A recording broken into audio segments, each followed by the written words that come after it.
اچھا جی انجینئر مرزا صاحب، تھوڑی سی انجینئرنگ یہاں پہ درکار ہے. لوگ اس میں تردد میں رہتے ہیں روزے کی حالت میں کیا کریں اور کیا نہ کریں، کہیں ان کی محنت ضائع نہ ہو جائے.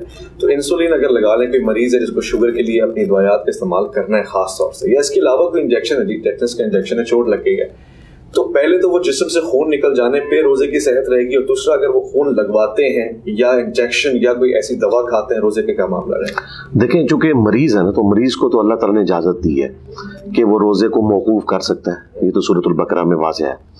البتہ اگر کوئی شخص پرماننٹلی کو مریض ہو چکا ہے، ایسا مریض کہ جس سے اس مرض سے صحت اب ممکن نہیں ہے، جیسا کہ یہ پرماننٹ ڈس آرڈر ہے کہ انسولین کی کمی آپ کے جسم کے اندر ہوگی، تو ٹھیک ہے، پھر وہ روزے کا فدیہ دے، روزہ اسے رکھنے کی ضرورت ہی نہیں ہے، کیونکہ یہ تو اللہ تعالیٰ نے اجازت دی بھی ہے.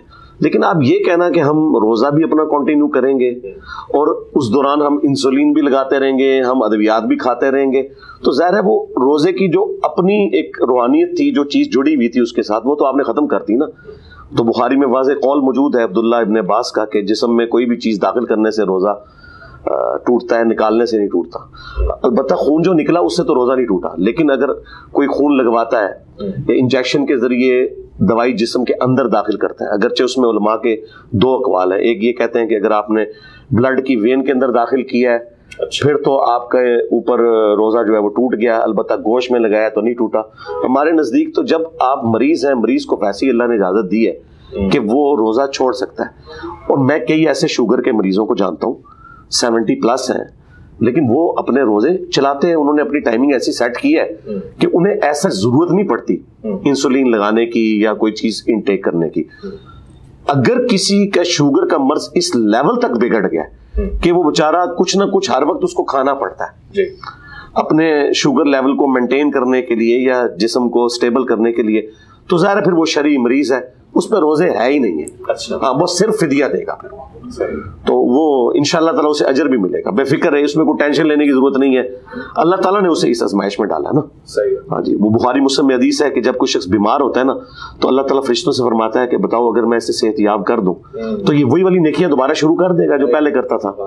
تو فرشتے کہتے ہیں ہاں، تو اللہ تعالیٰ فرماتا ہے کہ اس کی نیکیاں پھر وہی لکھو جو تم پہلے کر رہا تھا. یہ اللہ کی طرف سے انعام ملتا ہے اسے. لطفاً اس پہ ایک سوال بنتا ہے، بہت توجہ طلب ہوگا. بہت ساری چیزیں ایسی ہیں جیسے کہ اللہ رب العزت کا پوچھنا ملائکہ سے یا بندگان خدا سے. ہم کہتے ہیں کہ اللہ علام الغیوب ہے، وہ سب کچھ جانتا ہے، تو پوچھنے سے کیا مراد ہوگا؟ پوچھنے سے مراد یہ ہوتا ہے نا کہ یہ اس بات کا ٹیسٹ ہے نا. وہ تو بخاری مسلم میں حدیث ہے، جب نبی علیہ السلام بیان کرتے ہیں نا کہ جو ذکر کی مجلس ہے جس میں قرآن کی درس و تدریس ہو رہی ہے اس کو فرشتے ڈھانپ لیتے ہیں، اور فرشتے جب واپس جاتے ہیں تو اللہ تعالیٰ پوچھتا ہے کہ میرے بندوں کو کس حال میں پایا. اس میں آگے الفاظ ہیں نبی علیہ السلام کے کہ حالانکہ اللہ جانتا ہے لیکن پھر بھی وہ پوچھتا ہے. بیسیکلی فرشتوں کو ہر جگہ اس چیز کا احساس دلایا جاتا ہے کہ اس مخلوق کی تم نے مخالفت کی تھی نا، اگر اس مخلوق کے اندر فرعون، حامان، قارون جیسے لوگ موجود ہیں نا تو دیکھو کامل ایمان مومن بھی ہیں جو میرے ساتھ اسی کمٹمنٹ کے ساتھ چل رہے ہیں جن کے لیے میں نے سب کچھ کیا تھا. دیکھیں بخاری مسلم میں حدیث ہے کہ دنیا پہ اللہ کے نیک بندے ایسے ہیں کہ جن کی وجہ سے اللہ تعالیٰ اہل دنیا کو رزق دیتا ہے. ٹھیک ہے، کیوں؟ اللہ تعالیٰ نے یہ دنیا اپنے بندوں کے لیے بنائی ہے. اس لیے مسلم شریف میں حدیث ہے کہ جب تک ایک بھی اللہ کا ذکر کرنے والا موجود ہے نا قیامت نہیں آئے گی.